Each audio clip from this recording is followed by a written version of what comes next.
From the Alvin and Rosalie Sarachek studio, PBS Kansas presents Positively Kansas. It's time for Positively Kansas. Coming up, a brand new recreation center is making waves in one Kansas town. See what's inside and why this place could be a game changer for this community on the move. Plus, a Hollywood icon with deep Kansas roots made a vow she never broke. What was her shocking declaration and why does her legacy still captivate the world? And a former cowgirl trades in cattle for an unusual new herd. See how her four-legged team is tackling a surprising job. Get ready for a half hour of inspiration and discovery. Positively Kansas starts right now.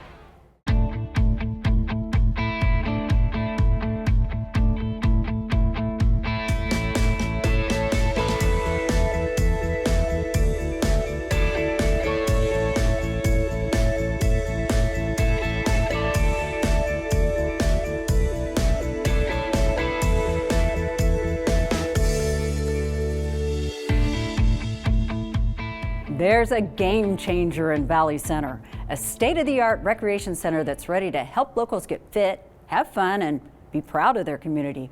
Whether they're looking to work out or just hang out, this stunning new facility is raising the bar for fitness and recreation across South Central Kansas. Anthony Powell was there for the grand opening to give us an exclusive first look at what's sure to become a go-to spot for locals and visitors alike. Excitement and pride. Those words best describe the reaction of folks attending the grand opening of Valley Center's $19.5 million, 40,000 square foot recreation center. First reactions sounded like this.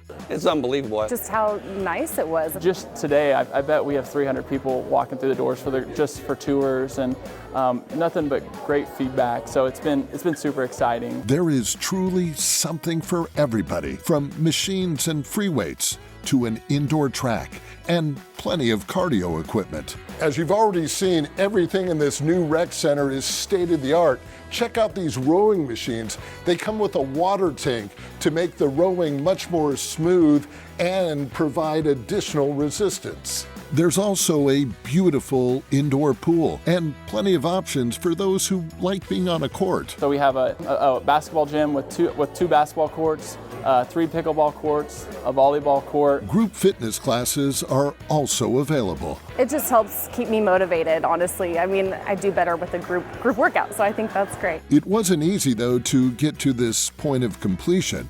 The rec center took a year and a half to build, and wouldn't have been possible had residents not passed a sales tax to greenlight the project way back in 2020.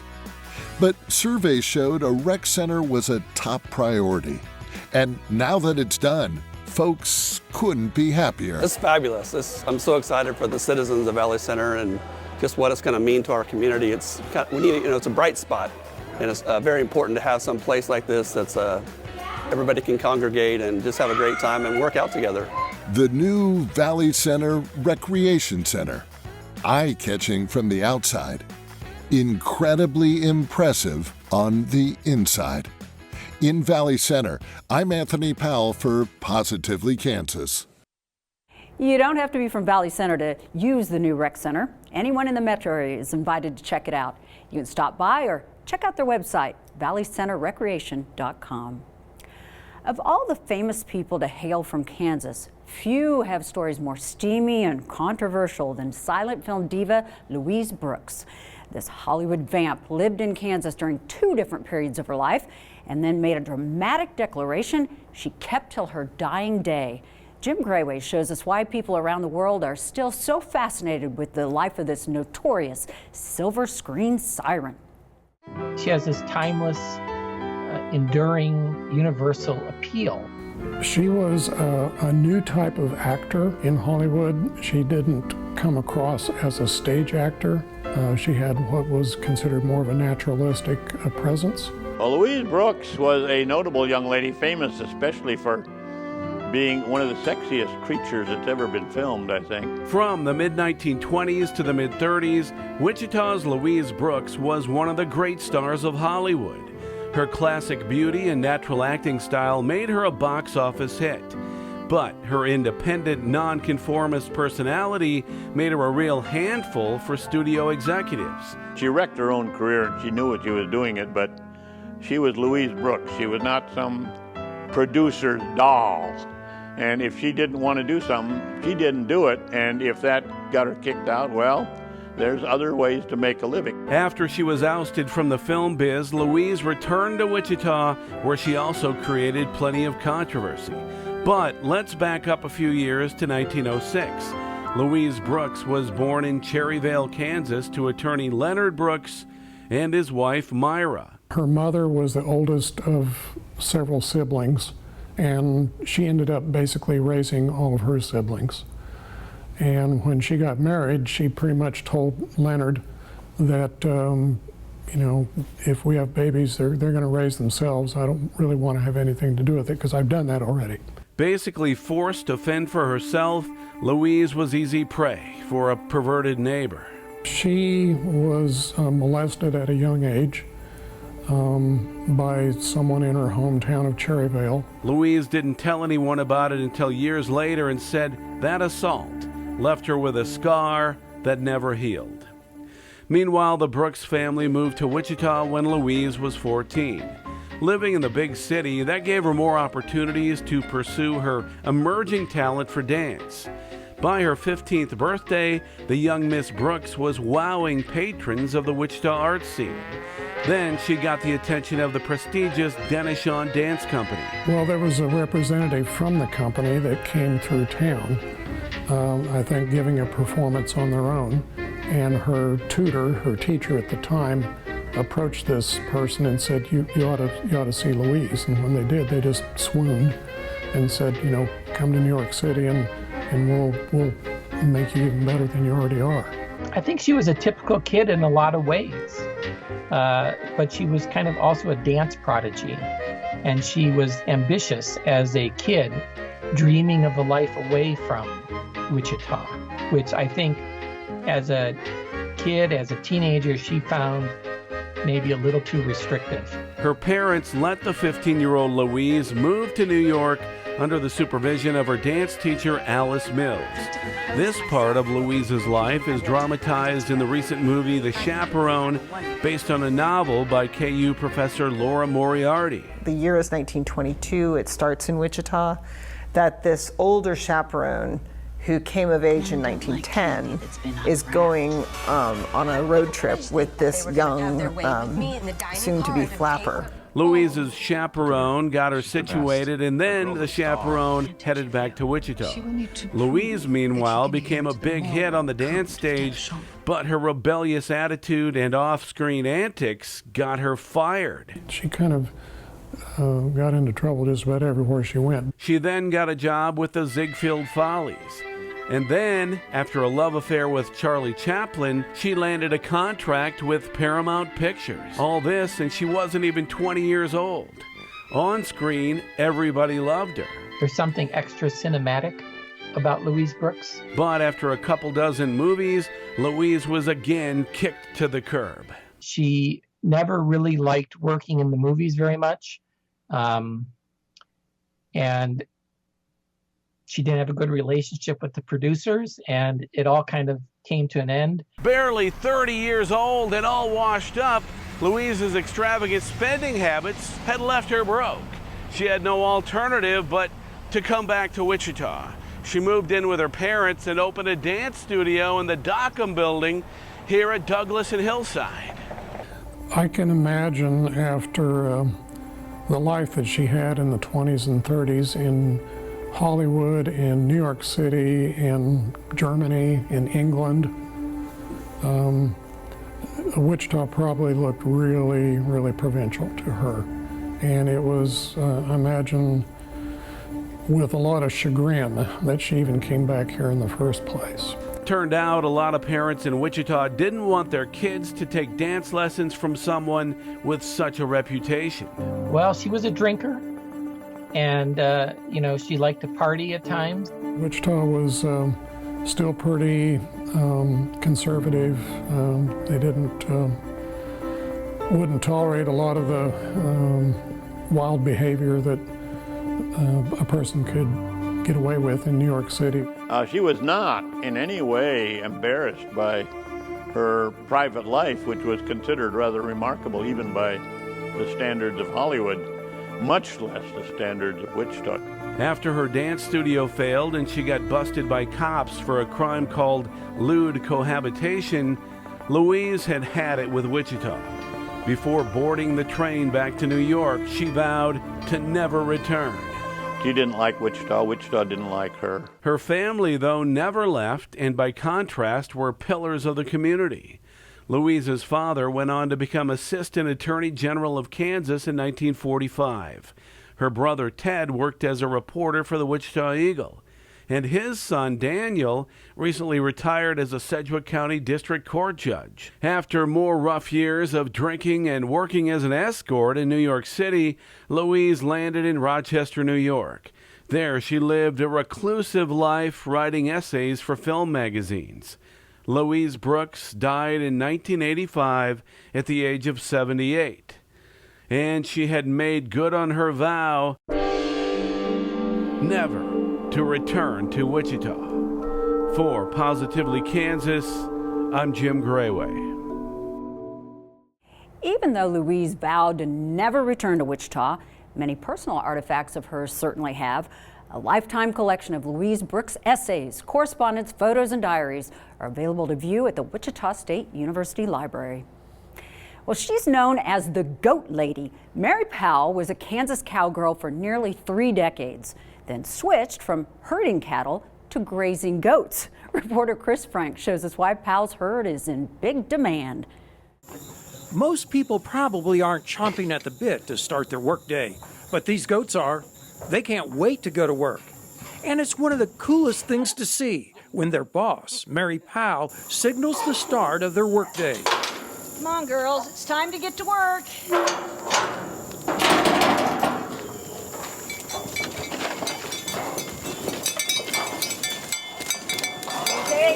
You hear the bells clanging from the locator goats.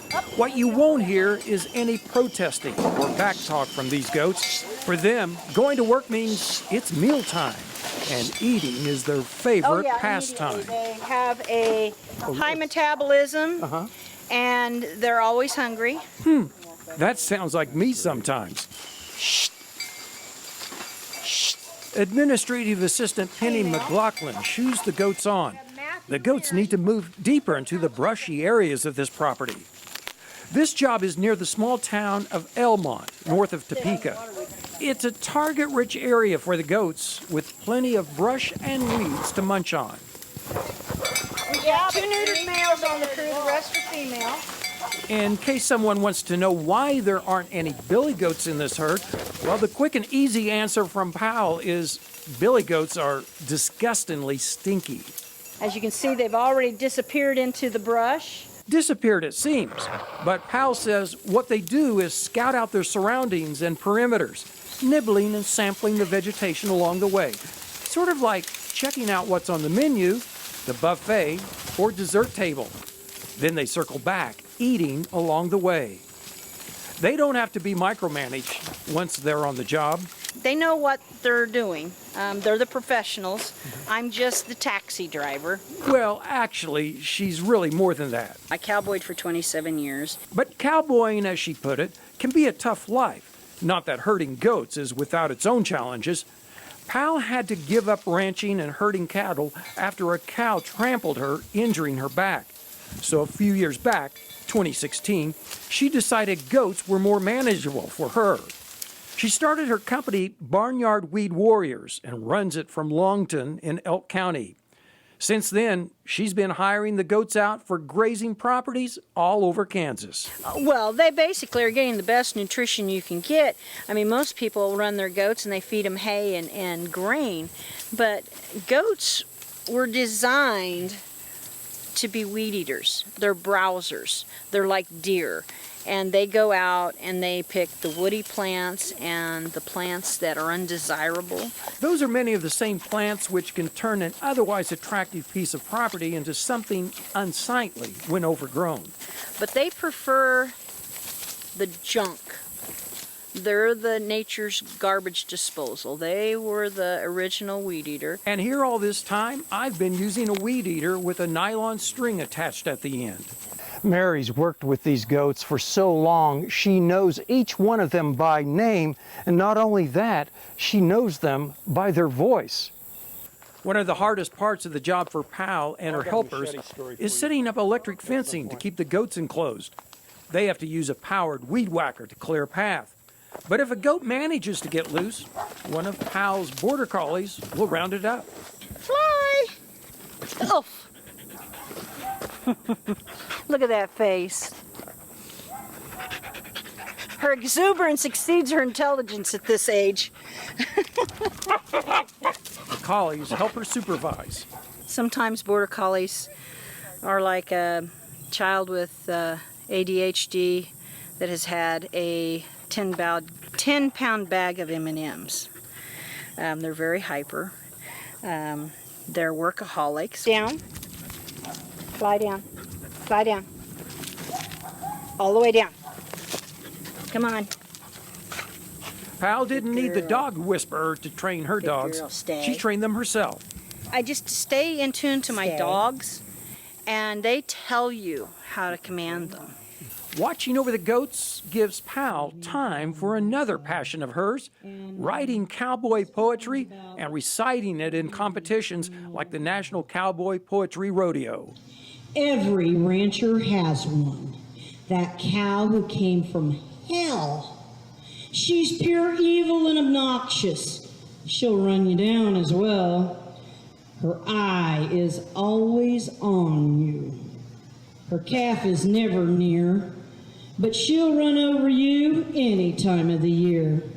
The inspiration for that poem was the cow that trampled Pal.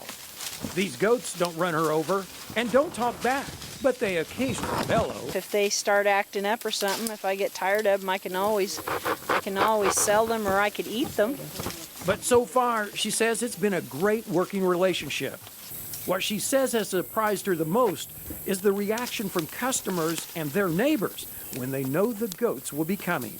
The one thing that I didn't anticipate starting this business was the joy that I bring to people. They get real giddy when they know we're coming. So perhaps these barnyard weed warriors may be coming to a location near you to eat up some unsightly weeds and brush and bring some joy in the process.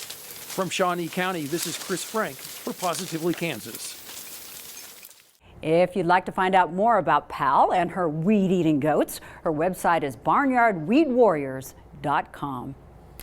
Winter may be over, but there's always another one coming up, and its beauty can be timeless. In this week's Kansas Wild Edge Report, Mike Blair shows us how winter's first snow sets up conditions for delightful viewing of wildlife.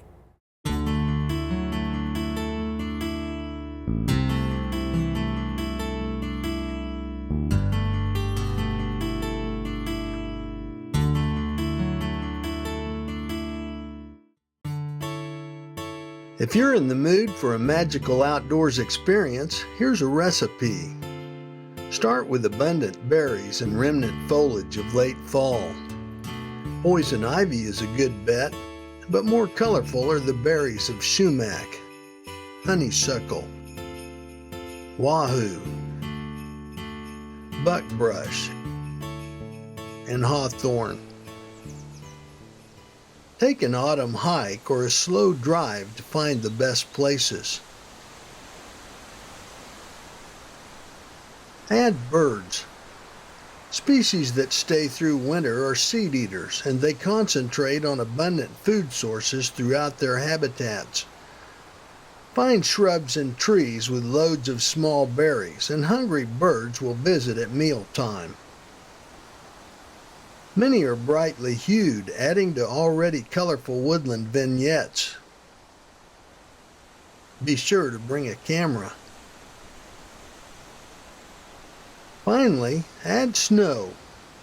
Snowfall is one of nature's most beautiful events. A quiet snowfall, tied to cold temperatures, increases bird feeding response as more energy is needed to stay warm. And like most animals, birds seem to relish calm, snowy days. Season it all with a dash of patience. Waiting when conditions are right helps complete a storybook ending. A little luck never hurts either. And here's the magic.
Find the magic for yourself. It's always waiting close by.